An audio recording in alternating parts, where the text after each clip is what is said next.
महाराष्ट्र के एक मंत्री धनंजय मुंडे को एक बर्खास्त कर दिया गया है, उनका इस्तीफा स्वीकृत किया गया है। बहुत देर हो चुकी है। जिस तरह से विपक्ष और सामाजिक कार्यकर्ताओं ने बीड जिले में जो हाल ही में घटनाएं घटी थी और जो पॉलिटिशियन क्रिमिनल का नेक्सस बन गया था, इस साठगांठ से खुलेआम जनता को लूटा जा रहा था, उसका पर्दाफाश विपक्ष के नेताओं ने किया था, कुछ सामाजिक कार्यकर्ताओं ने किया था। विशेषकर मैं धन्यवाद देना चाहूँगा अंजलि दमनिया जी को, जिन्होंने अपनी जान की बाजी खेलकर इस सारी मामले को उजागर किया। जिस तरह से क्रिमिनल गैंग्स को मंत्रियों के आशीर्वाद से वहां चलाया जा रहा था, जिस तरह से जो उद्योगपति कोई निवेश करने आते थे उनसे फिरौती वसूल की जाती थी और पूरा मंत्रियों के आशीर्वाद से सब एक घिनौनी कार्रवाई चलती थी, इसका पूरा पर्दाफाश हो चुका है। महाराष्ट्र में अगर पिछड़े इलाकों में जैसे बीड जिला है, वहाँ कोई बड़ी औद्योगिक इकाई नहीं है, वहाँ अगर कोई बाहर का गुजरात का उद्योगपति निवेश करने आता है तो उससे फिरौती वसूल करने मंत्रियों के जो हस्तक है, जो राइट हैंड है, वो जाते हैं।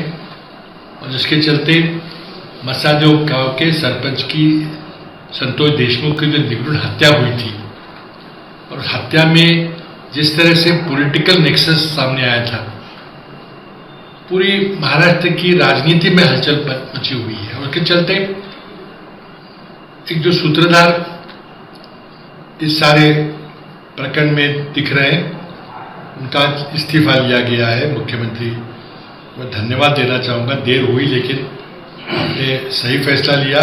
लेकिन जब तक मस्साजोग के सरपंच संतोष देशमुख के जो हत्यारे थे, उन हत्यारों को पूरी कानूनी प्रक्रिया कर सजा नहीं होती, स्वर्गीय संतोष देशमुख को जब तक न्याय नहीं मिलता, तब तक विपक्ष और हमारे सामाजिक कार्यकर्ता चुप नहीं बैठेंगे।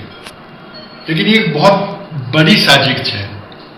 आज जिस तरह से चुनावी खर्चा किया जा रहा है, जो विधायक है चुनाव लड़ने के लिए भारी राशि उनको इकट्ठी करनी पड़ रही है, और फिर कॉन्ट्रैक्ट में कमीशन लेना, सरकारी अफसरों के तबादले में पैसे लेना और फिरौती लेना, इसके सिवा कोई चारा नहीं बचा, ऐसे ये राजनेता बताते हैं। और उसी के चलते एक गुजराती उद्योगपति जो बहुत अच्छा वेल कनेक्टेड था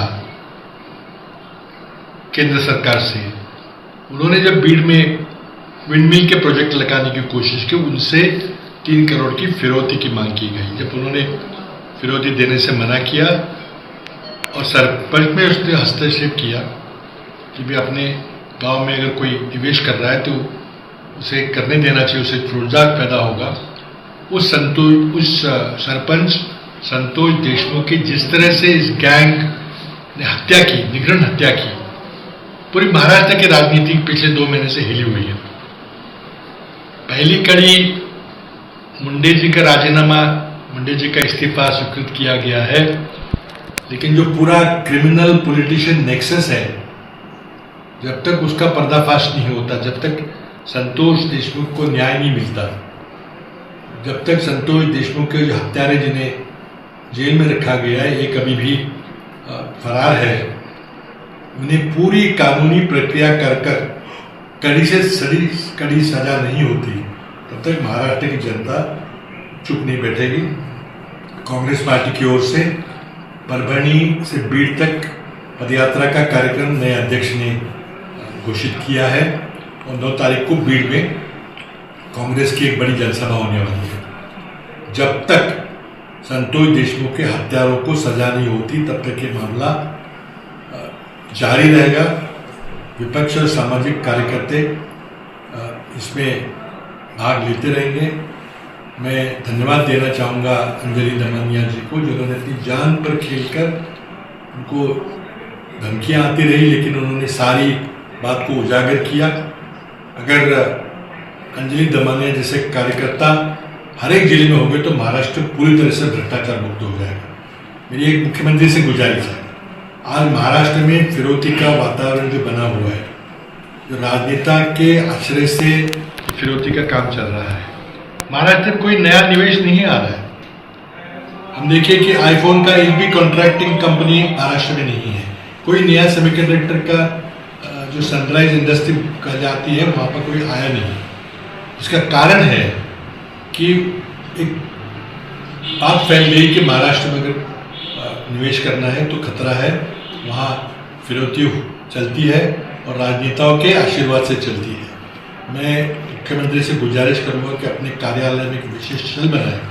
अगर कोई भी उद्योगपति फिरौती की वहाँ पे उनके पास कंप्लेन करता है तो उसके खुद उस पर जाँच करा के दोषियों को सजा दे और महाराष्ट्र में जो नए निवेश नहीं हो रहा है, जिससे रोजगार नहीं बढ़ रहा है, उस परिस्थिति को बदल दे।